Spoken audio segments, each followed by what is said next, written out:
Omar Sarr, président du Parti des libéraux démocrates And Sukkali, a annoncé sa participation au dialogue national prévu du 28 mai au 5 juin 2025.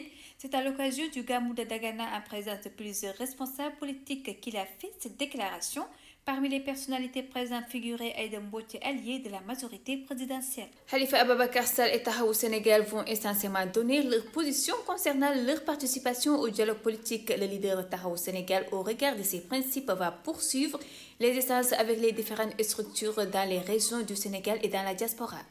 Hier, une rencontre s'est tenue à Dakar avec des délégués pour discuter de la structuration de Tahaou. Cependant, concernant le dialogue, Tahaou aura bel et bien une position politique. La rupture est consommée entre Barthélémy Diaz et Khalifa Ababakar Sall. Le climat s'est considérablement dégradé au sein de la coalition Tahaou Sénégal.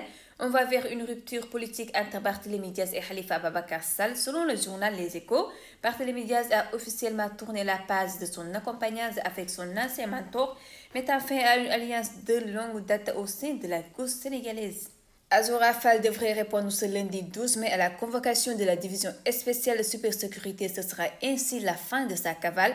Le militant de PASTEF avait jusque-là refusé de répondre aux policiers pour être entendu dans le cadre de l'enquête sur sa violente saisie contre l'ancien président Macky Sall. Il a été repéré dans le département de Nioro, dans la région de Kaolack. Litige foncier à Yahaï, les héritiers du titre 1451R dénoncent une manipulation de l'opinion par des personnes mal intentionnées.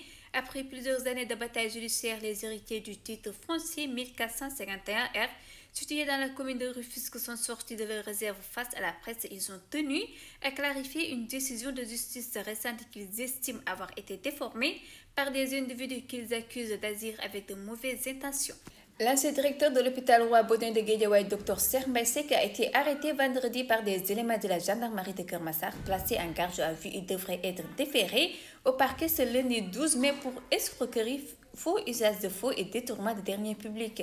Selon l'observateur qui donne l'information, Dr Seck est visé pour une affaire de sous-traitance de contrat de restauration hospitalière remontant au dernier mois de Ramadan. Si l'on se fie au récit du quotidien du groupe Futur Média, l'arbitraire du marché, un certain mois de l'eau, est sous-traité avec une restauratrice, mais le travail exécuté cette dernière n'a pas été payé. Lettre dénonçant les agissements de Serre Bambadji à l'AIBD, un agent répondant au nom d'Abdoulaye Mbaye dit de ne pas y être mêlé. À la suite de notre article intitulé AIBD, une gestion opaque de Serre Bambadji, dénoncé la direction générale, demain évoque des mesures correctives et un plan social. Qui a tué Koumba Diallo? C'est la question qui agite les habitants de Guinguinéo depuis la découverte du corps sans vie de la commerçante baignant dans une mare de sang. C'est dans la nuit de mercredi à jeudi, dans l'enceinte de la vieille gare ferroviaire de la localité, des jeunes sont tombés sur le cadavre étendu sur le dos complètement déshabillé, le visage marqué par des traces de violence, rapporte l'observateur. La dame était âgée d'une cinquantaine d'années selon les Échos, s'appuyant sur les témoignages d'habitants de Guinguinéo. Le journal indique que la victime a subi une violente agression.